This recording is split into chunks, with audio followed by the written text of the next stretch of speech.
Il y a quelques mois, j'ai reçu un commentaire sur YouTube d'une certaine Anne-Sophie qui me demandait si je pouvais faire une vidéo pour savoir justement comment bien exécuter le soulevé de terre pour les personnes qui ont une morphologie longiligne. J'ai tenu ma promesse et aujourd'hui, je vous montre comment bien réaliser cet exercice. Au programme du jour, les erreurs à éviter, le bon positionnement et l'exécution correcte du mouvement. Et de plus, je vais aborder l'impact de votre morphologie sur la technique, vous donner des conseils sur le choix de chaussures adaptées et vous partager quelques petites astuces pour justement optimiser votre soulevé de terre.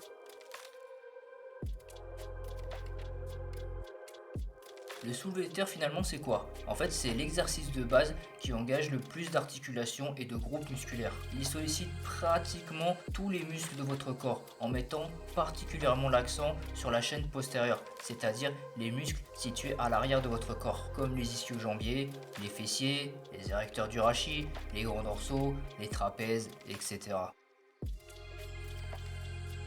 Pour avoir le bon positionnement avant de faire le soulevé de terre, commencez par placer la barre au sol en utilisant des poids de taille olympique pour maintenir justement une hauteur qui est adéquate. Parce que si vous avez des poids justement de plus petit diamètre ou carrément pas de poids, en fait la barre sera trop proche du sol et donc vous aurez du mal à vous placer. Si vous n'avez que des poids de plus petit diamètre, je vous conseille de surélever la barre en la plaçant sur d'autres poids à plat au sol. Une fois que votre barre est chargée et à la bonne hauteur, rapprochez-vous pour vous placer correctement.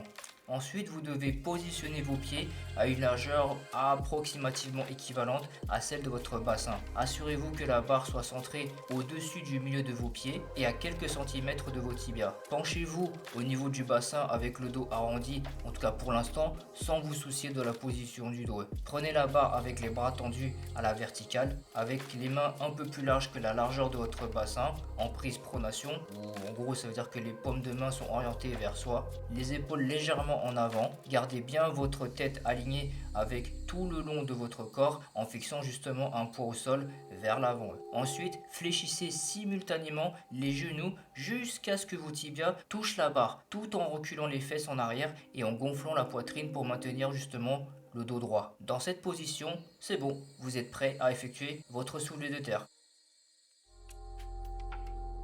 Les erreurs de positionnement du soulevé de terre à éviter, il y en a plusieurs. Premièrement, avoir le dos arrondi. En fait, vous devez placer la barre à quelques centimètres de vos tibias. Votre dos ne doit jamais être arrondi lorsque vous soulevez la barre. Vous devez toujours vous assurer que vos scapulas restent serrés et contractés et la poitrine gonflée durant tout le long de l'exercice pour maintenir le dos droit. Si jamais vous avez du mal à garder le dos droit, essayez d'envisager de surélever la barre en plaçant des disques à plat au sol sous celle-ci. De cette façon, vous réduirez légèrement l'amplitude de mouvement. Deuxièmement, se pencher trop en arrière. Évitez de vous pencher trop en arrière. Cela vous placerait vos épaules justement derrière la barre. Et en fait, cette position, en plus d'être inconfortable, elle entraîne en fait une collision de la barre sur vos genoux lors de la levée de la barre. Gardez toujours vos épaules légèrement en avant pour que vos scapulas restent au-dessus de la barre. Troisièmement, maintenir le regard vers l'avant. Évitez en fait de regarder droit devant vous. Cela entraîne en fait une hyperextension de vos vertèbres cervicales. Gardez la tête alignée avec votre colonne vertébrale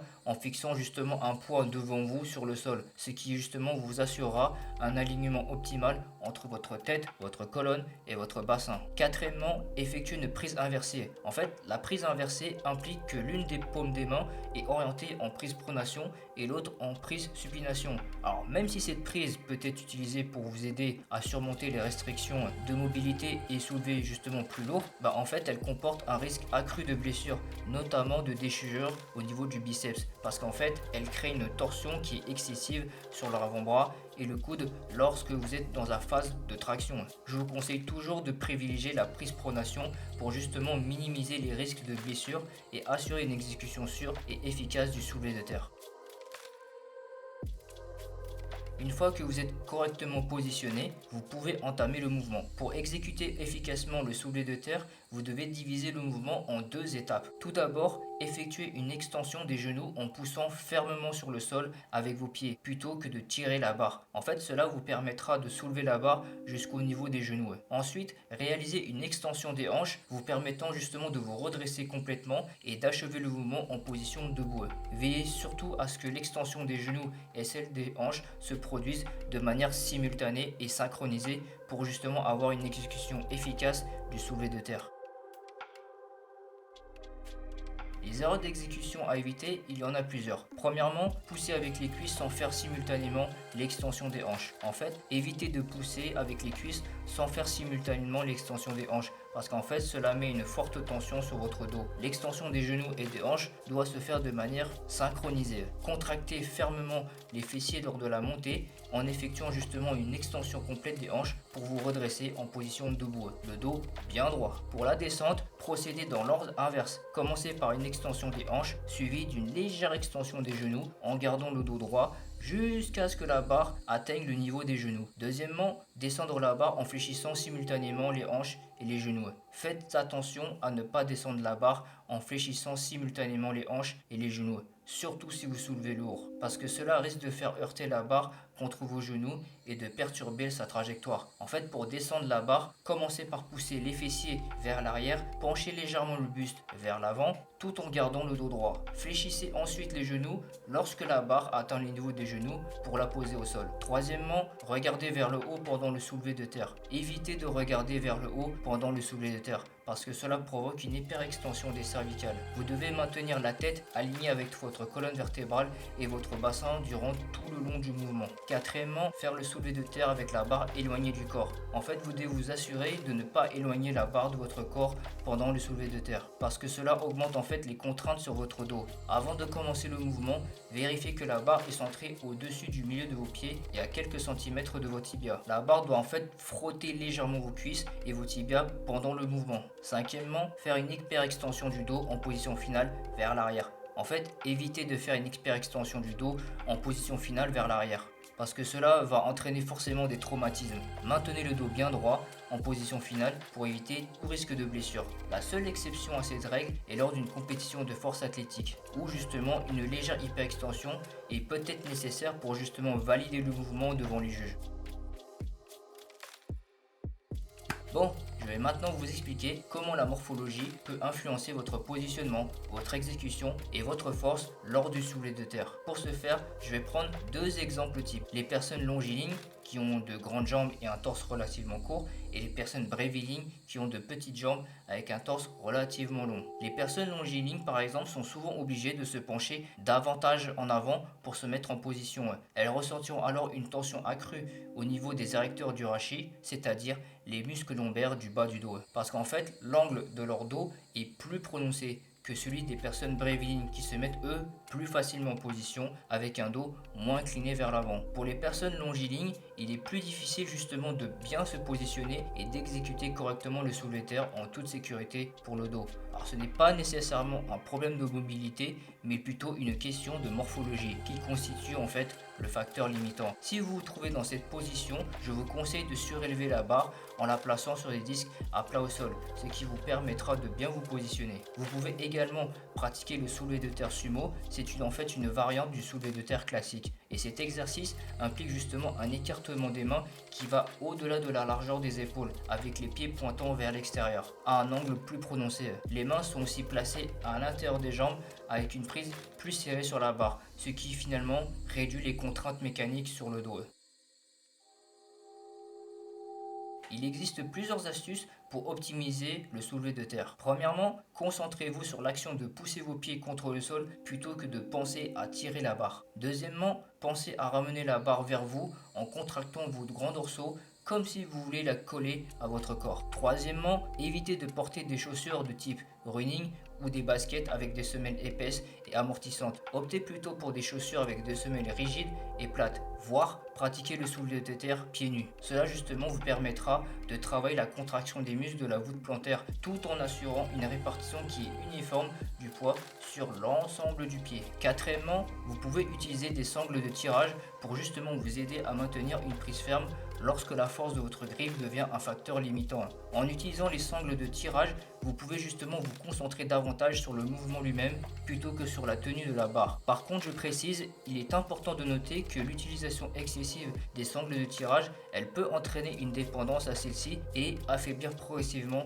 la force de grippe naturelle que vous avez. Par conséquent, je vous recommande plutôt de les utiliser uniquement lorsque vous faites des cycles de force et de continuer à travailler sur le renforcement de la force de votre grippe sans sangle de tirage lorsque cela est possible. Cinquièmement, maintenez la rigidité du tronc en en utilisant ce qu'on appelle la méthode de Valsalva. Lorsque vous travaillez avec des poids lourds, utilisez la manœuvre de Valsalva pour augmenter la pression intra-abdominale. En fait, c'est optimiser votre gainage et protéger votre colonne vertébrale. Pour ce faire, en fait, vous devez inspirer avant de commencer votre répétition, bloquer votre respiration pour justement éviter toute fuite d'air et contracter fermement vos abdominaux. Et en fait, cela, ça va se traduire par des joues gonflées si vous l'exécutez correctement. Effectuez votre répétition, puis expirez une fois que vous avez terminé le mouvement. Sixièmement, l'utilisation d'une ceinture de force, ça peut vous aider à maintenir la pression intra-abdominale. En fait, elle offre une surface solide contre laquelle vous pouvez pousser votre ventre, ce qui nécessite qu'elle soit ajustée de manière très serrée, voire légèrement inconfortable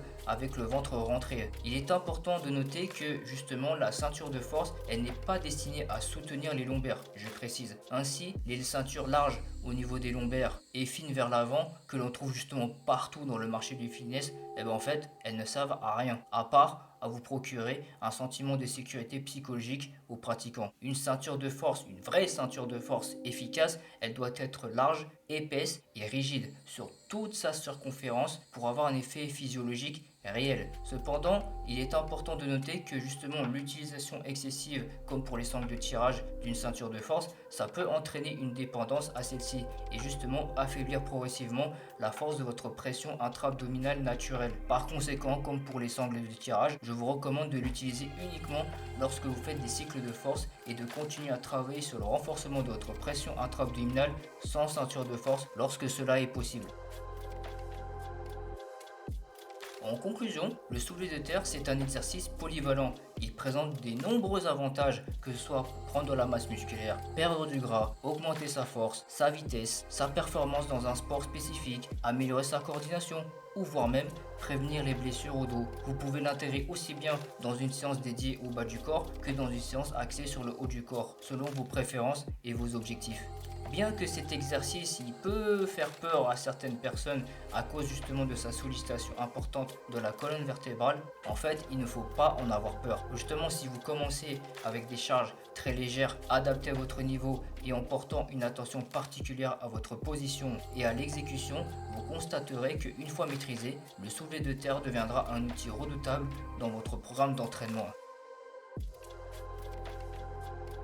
Bon, j'ai fait de mon mieux à mon niveau pour faire une vidéo complète sur le soulevé de terre en abordant justement tous les aspects de cet exercice. N'hésitez pas à me faire part de vos avis en commentaire pour me dire si j'ai oublié des éléments, si la vidéo vous a plu ou non et si vous avez d'autres suggestions d'amélioration. Vous pouvez également partager cette vidéo avec toutes les personnes qui souhaitent apprendre le soulevé de terre et en savoir plus sur cet exercice, que ce soit des étudiants en formation de coach, des coachs actuels désireux d'un rappel ou encore des pratiquants qu'ils soient débutants ou expérimentés. Allez, on se retrouve très bientôt pour une autre vidéo d'exercice. Prenez tous soin de vous et à très bientôt.